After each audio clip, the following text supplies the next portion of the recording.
Hi everyone, welcome back to my channel Geography with Joy. This is Subhalakshmi back again with a new chapter with lot more informations.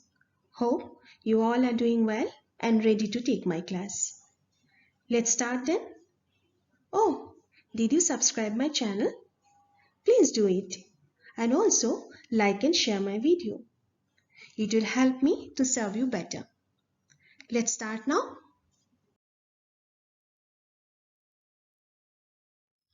Today's class is on agriculture in India. It's a very lengthy chapter. It has three parts. Today we will concentrate only on part 1 and the scope of the chapter is Indian agriculture, importance, problems and reforms, types of farming in India, subsistence, commercial, shifting, intensive, extensive, plantation and mixed farming. Agriculture in India, Part 1.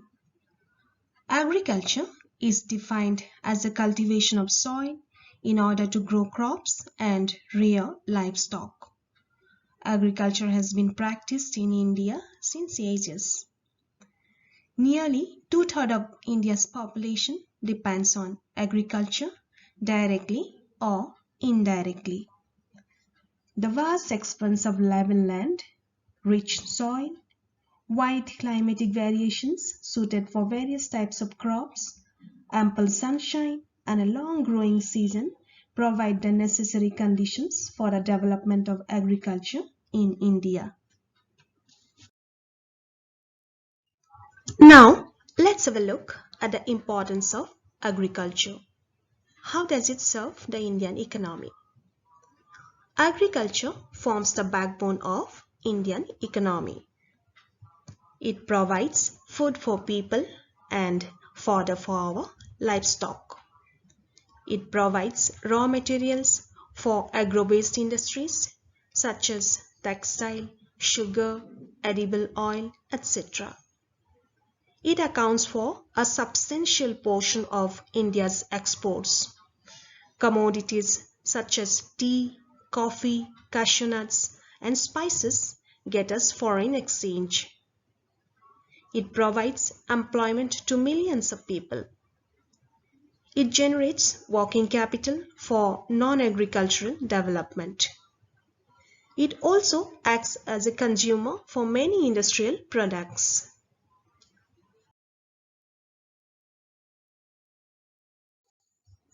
This is a huge farmland producing cereals for the people of the country. This is our agriculture. Salient features of India's agriculture. Dependence on monsoon. This is one of the most important features of Indian agriculture. Indian agriculture has always been dependent on the arrival of monsoon, which is highly unreliable, uncertain, and irregular. Hence, Indian agriculture is badly exposed to unwanted droughts and floods every year. Second important feature is variety of crops.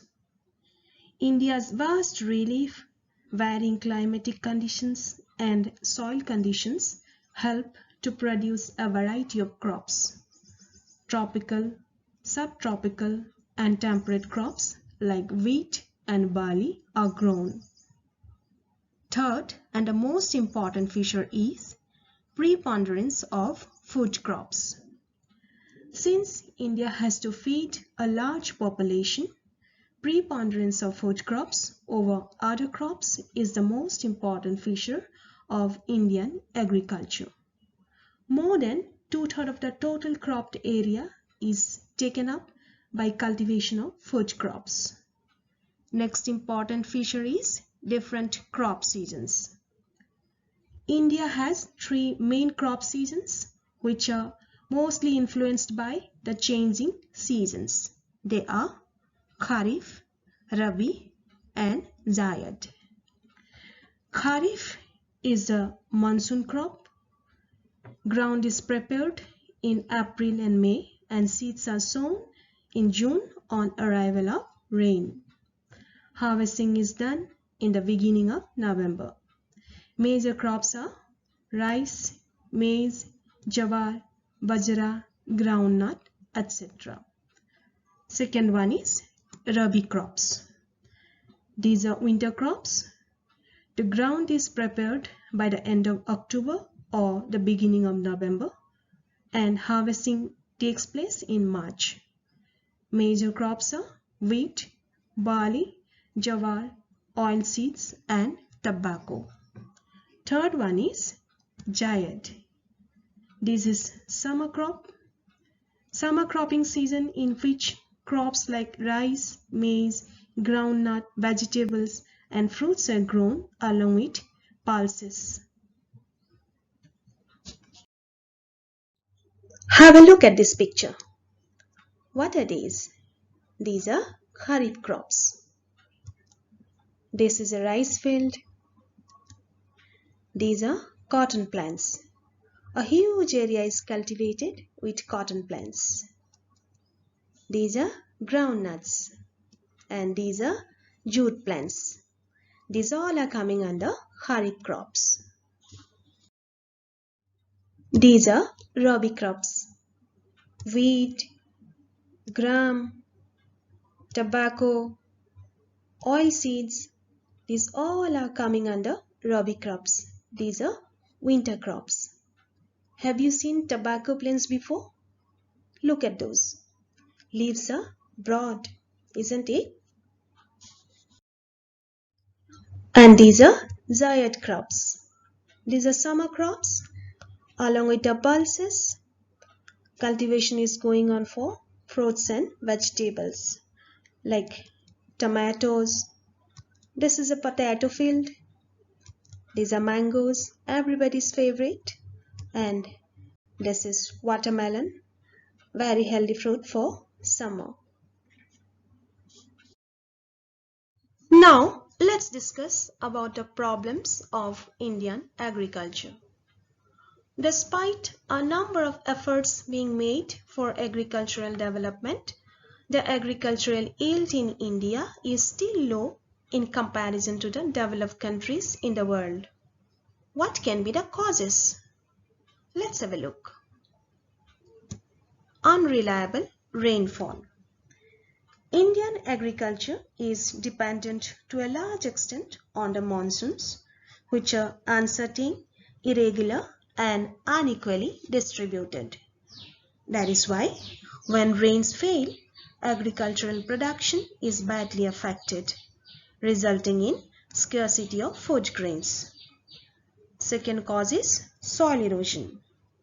The indiscriminate cutting of trees, overgrazing, faulty land use practices have greatly accelerated the process of soil erosion and soil degradation. Loss of soil fertility is responsible for the low crops yield. Next cause is old and inefficient methods and techniques of farming. Though a number of crops are grown in India, their average productivity as compared to other developed countries is quite low.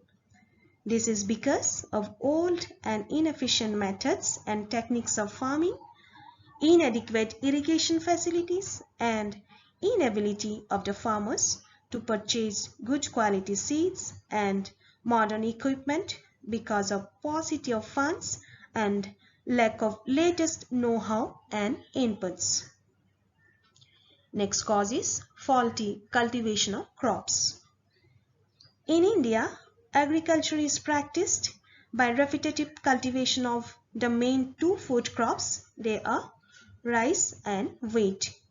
These two crops deplete the soil fertility. Next important point is small and fragmented land holdings.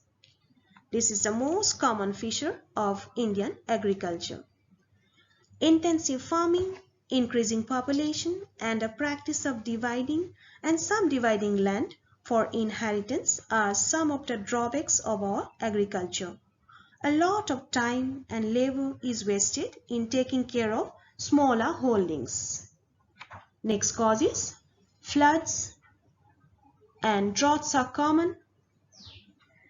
These affect the agricultural production as both conditions amount to natural calamities and cause heavy loss to the farmers.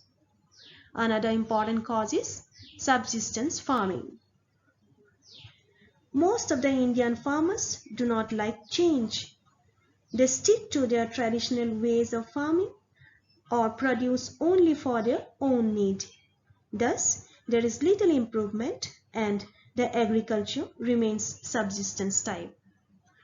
Apart from this, we have some more problems like unsound credit system or poverty and illiteracy of farmers. These all account for low productivity of agricultural yield. This is the plight of a flooded land.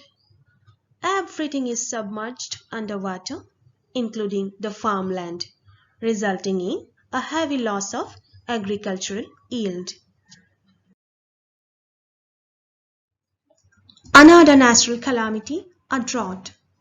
Crops are thirsty, soil is cracking, crops are dying in search of rainwater or monsoon, which is very uncertain, irregular, and sporadic in nature. Now, let's talk about Green Revolution. Green Revolution refers to the introduction of high-yielding variety of seeds, which are called HYV seeds, and increased use of fertilizer and irrigation methods. It was aimed at providing increased production to make India self-sufficient in food grains. What are the objectives of Green Revolution? Let's have a look. Use of HYV seeds. Provide irrigation to the rural areas. Use of insecticides and pesticides. Consolidation of land holdings. Rural electrification. Supply of agricultural credit. Use of fertilizer and develop crops which are more adaptable to the environment.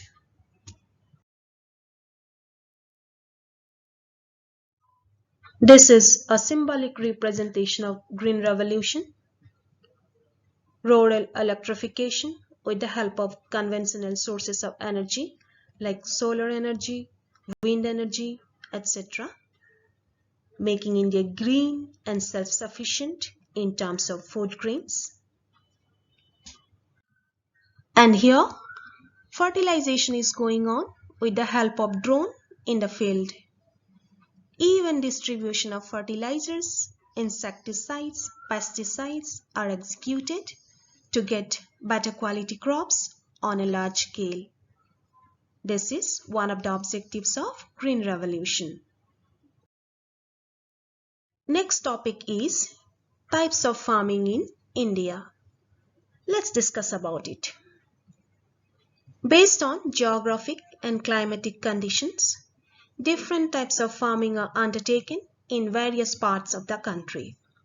They are subsistence farming, commercial farming, shifting agriculture, intensive farming, extensive farming, plantation farming, and mixed farming. Now let's discuss each one of them individually in detail. Subsistence farming. The practice of growing crops and raising livestock sufficiently only for one's own use without any surplus for trade is called subsistence farming. Majority of farmers in India practice subsistence farming. It is characterized by small and scattered land holdings and use of primitive tools. As the farmers are poor, they do not use fertilizers and high-yielding variety of seeds in their fields. Facilities like electricity and irrigation are generally not available to them. This results in low productivity. Most of the food production is consumed by the farmers and their families. It is of two types. They are primitive type and shifting agriculture.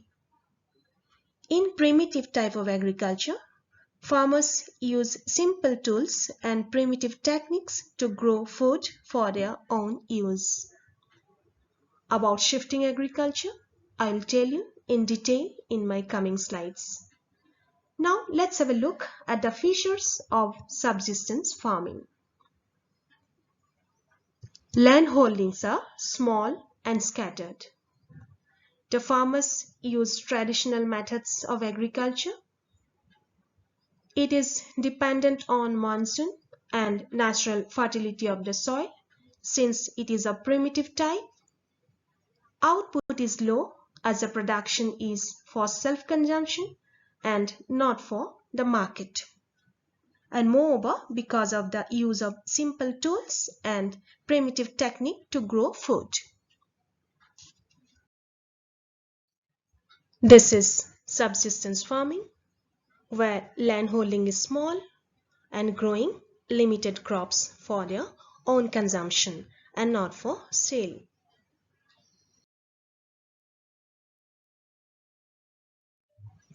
Now, let's discuss about commercial farming. It is a system of agriculture in which food crops are produced specifically for sale in the market by using improved variety of seeds and machinery. These crops are called cash crops. For example, sugarcane, tobacco, fiber crops, and oilseeds. This type of agriculture involves the use of high-yielding variety of seeds, chemical fertilizers, insecticides, and pesticides to obtain higher productivity. Commercial farming has shown good results in Punjab, Haryana, Uttar Pradesh, Gujarat, and Andhra Pradesh. It is usually practiced in areas where plenty of land is available and market economy is well developed. Have a look at the features now. Crops are grown mainly for sale. Large farms are required. Mechanized farming is practiced. It is prevalent in areas where farms are large and market economy is well developed. This is an example of commercial farming. Can you see? A large area is used to produce a single variety of crops by taking special care and also using improved variety of seeds and machinery. This is exclusively for sale and that's why it is specially taken care of. Shifting agriculture. It is also called as slash and burn method, where a piece of land is cleared and burned for cultivation. It is mainly practiced in Northeast India. It is a primitive agricultural practice in which a patch of forest land is cleared, trees are felled, and stumps are set on fire. The cleared patch is then cultivated for a few years until the fertility of the soil is reduced. Then the farmer moves to a fresh piece of land and the same process repeated. This type of farming is dependent upon monsoon, natural fertility of the soil, and suitability of other environmental conditions. Have a look at the features now.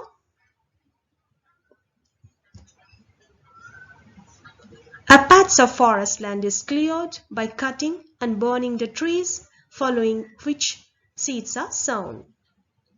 After 2-3 years, when the soil fertility is lost, the fields are abandoned. Another patch of land is cleared and the same process is repeated.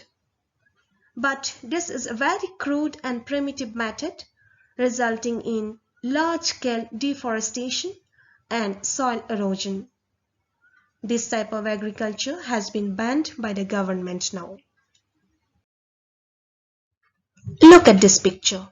It is the slash and burn method, where a large patch of land is cleared by cutting and burning the trees, resulting in large-scale deforestation. Mostly dry paddy, maize, millets and vegetables are grown in this type of farming. The yield per hectare is low as the farmers do not use fertilizers.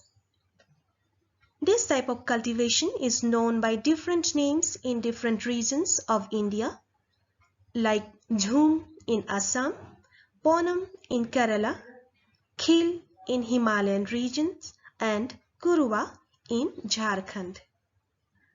As far as possible, government has tried to discourage this type of cultivation due to its wasteful nature and adverse effect on the environment.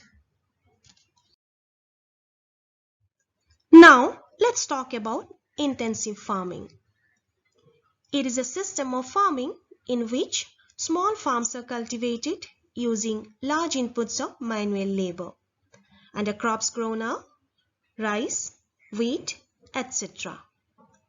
It is a labor-intensive method of cultivation, and since it is a labor-intensive system, it is practiced in those areas where the density of population is high. Emphasis is laid on increasing per hectare yield by using good quality seeds, rich manure and fertilizers, and water supply through irrigation. Usually, more than one crop is cultivated on the same field, and land is under one crop or the other throughout the year. Now let's have a look at the features of intensive farming. Small farms are intensively cultivated. More than one crop is cultivated in the same field. Modern techniques are used to increase the output. This is called intensive farming. Can you see? Different crops are grown in different rows in the same field. This is a small piece of land, but cultivation is going on intensively. Production is high as the farmers are using better quality seeds, good manure, and providing better water supply. Hence, we get the maximum yield from the land available. Now, what is extensive farming? It is a system of agriculture in which relatively small amount of capital or labor investment are applied to relatively large areas of land. This type of farming is practiced on large farms with the help of machines, and the crops grown are rice, wheat, sugarcane, etc. It is a capital intensive method. Crop specialization is one of the major characteristics of this type of farming. The farmer specializes in a couple of commercial crops. The emphasis is laid on increased production. This type of farming is practiced in the Terai region of sub-Himalayas and in parts of northwestern India. Now let's have a look at the features of extensive farming.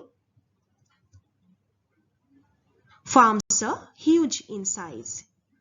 Machines are used, specialized in the production of one or two commercial crops, and crop yield is high with large surplus for sale.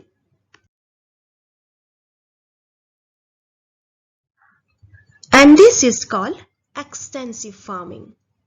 A large area is used only to grow potato. It's a potato field. It is exclusively for sale. Production is high. Advanced machines are used, and this is a completely commercial crop. Let's talk about mixed farming now.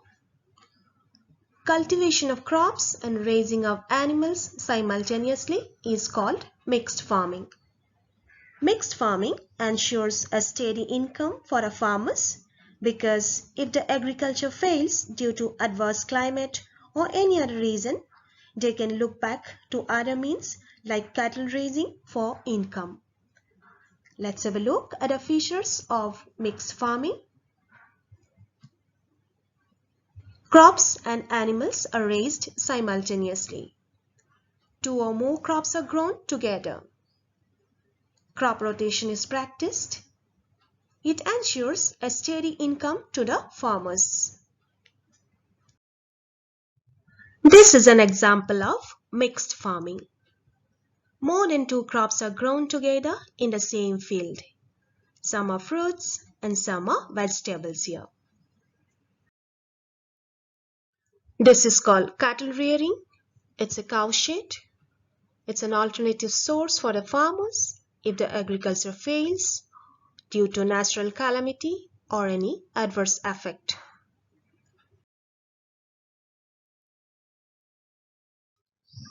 It's another source of income in mixed farming. It's the poultry farm. The farmers can get income from the chicken and eggs as well simultaneously. The last one is plantation farming. It is the production of a single crop on a large scale by using scientific methods mainly for sale. And the crops grown are tea, coffee, rubber, etc. These plantations were introduced in India by the Europeans in the 19th century. A plantation is usually a monoculture over a large area and doesn't include naturally occurring plants. Such type of farming is labor intensive with huge capital investment involving modern and scientific techniques. The plantation crops usually cater to the export market and earn foreign exchange. Have a look at the features of plantation farming as well. One crop is cultivated using modern scientific methods on a large tract of land. Fertilizers are used extensively. Commercial crops are grown for sale. A large amount of capital is invested. This is a tea plantation. A huge area of land is used for a single crop, that is tea, and it is on commercial basis. This is mostly for export and hence on foreign exchange. This plantation was introduced in India by the Britishers during British rule, and the first plantation was done in Upper Assam at Chabua, a small town. This is the end of part 1. I hope you have understood and enjoyed my class. In my next class, I will concentrate on agriculture too. It is on food crops of India. In the meantime, you enjoy my previous videos which have been already uploaded on YouTube. Please subscribe my channel to get all the videos available to you. Also, like and share my video. Please don't forget to click the bell icon as well to get the latest update. See you in my next class. Till then, bye-bye and take care.